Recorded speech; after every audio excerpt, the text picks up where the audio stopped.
Good evening, I'm Bo Williams and welcome to the 7. Let's get a look at the big 7 stories happening right now. Topping the list for us tonight, today marks the first day of school for Knox County students. And as the kids rolled into the new year, we learned how some schools have prepared. Bonnie Cade Elementary School welcomed the new principal this year, Bill Baldwin, who came from being an assistant principal at Central High. He said this year they're expecting a new playground, but besides some of the changes that the kids will notice, students were still welcome with the same, familiar faces this morning. Superintendent John Ricewick and Knox County Mayor Glenn Jacobs joining Baldwin and Bonnie Cade teachers in welcoming the students as they were making their way back to school for the first day and kicking off a new school year. We're really excited. We've got new administration this year, and so we've even got a new playground coming, and they're hoping to finish that up soon. And so it's kind of just a lot of new things, but they're really good new things. And so just ready to get it started. While today was a half day for students, the first full day of school will be tomorrow. And with the school year starting, school zones are back, and we're told police and sheriff's deputies will be ticketing anyone who is speeding in a school zone. So be careful, get back in that routine. Meanwhile, the Tennessee Highway Patrol says it is dedicated to the safety of all children when riding, entering, and exiting school buses. Every one of our inspectors just about has kids or grandkids that travel on Tennessee school buses.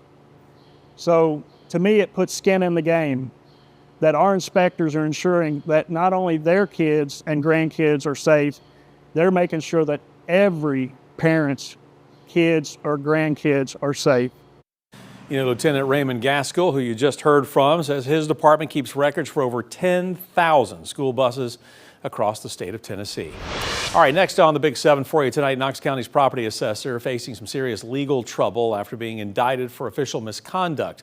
A grand jury says Phil Ballard knowingly received a benefit not authorized by law. The alleged misconduct took place between September 2024 and January of this year. Now, Ballard previously served as property assessor from 2008 to 2016 and was re-elected last year to serve through 2028. He is a lifelong resident of the Carter community, according to the county website. Now, in a statement from T. Scott Jones, who is representing Ballard, he says Ballard, quote, looks forward to confronting these charges head on, which are best described as much ado about nothing, as he has been completely transparent and cooperative with the comptroller's office. Well, tonight one person is dead, another injured following a shooting in McGhee County last night, and now police are putting the community on high alert. Athens police say they responded to a railroad crossing near Tell Street around 7 last night, where they found 2 people with gunshot wounds. One of them died at the scene. The other was taken to a nearby hospital. Well, tonight, police are still looking for the suspect, Carlos Quintana, and you can see Quintana on your screen. Right now, he is considered to be armed and dangerous. Police are also searching for a second suspect, though they have not been identified. Athens City Schools and surrounding McGhee County Schools telling parents today that they were operating in a secure status, meaning staff and students are safe, but resource officers continue to monitor the situation.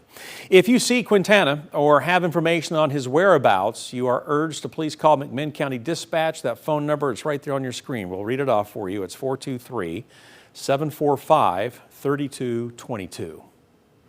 Next for you on the 7, we are learning about a deadly overnight fire that sparked at a home in Blount County. The sheriff's office says this happened along Big Springs Road near West Lamar Alexander Highway. One person was able to escape the burning home. We're told an autopsy will be performed on the person who died. Their identity has not yet been released.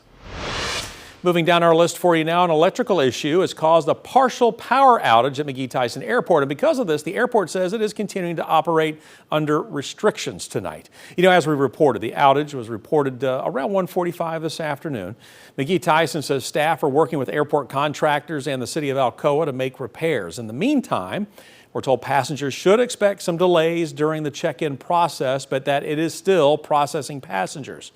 We're also told arriving flights have been impacted as well. Take a look. This is the airport's web page. Boy, you see a lot of yellow there, right? That means flights that are delayed on your screen. We just saw McGhee Tyson. They posted a few moments ago. They are feeding passengers. They have ordered some pizzas and things like that as well, so they're trying to be as accommodating as possible. But McGhee Tyson says to check with your airline for specific information on your flight. Of course, we'll continue to follow this, but you see just one flight there on time. Everything else either canceled or delayed. All right, next on the 7, we are your local election headquarters, and tonight a newly released Beacon Center poll shows that Senator Marsha Blackburn is a clear frontrunner on the Republican ticket in the race for Tennessee governor. Here's a look at the results of that poll, and you can see Senator Blackburn holds a double-digit lead over Congressman John Rose. 66% of those polled favor Senator Blackburn, while 14% favor Congressman Rose. The poll also found that 19% of voters are still undecided. Beacon Senior Fellow for Public Opinion says Senator Blackburn's 52-point lead is likely helped by near universal name recognition, as well as a high approval rating among Republicans. Now, whoever wins the GOP primary is expected to be a favorite in the general election, with the poll also finding both Blackburn and Rose leading what it refers to as a generic Democratic candidate by 19 points. This Beacon poll was released one day after Blackburn's announcement that she would run for governor.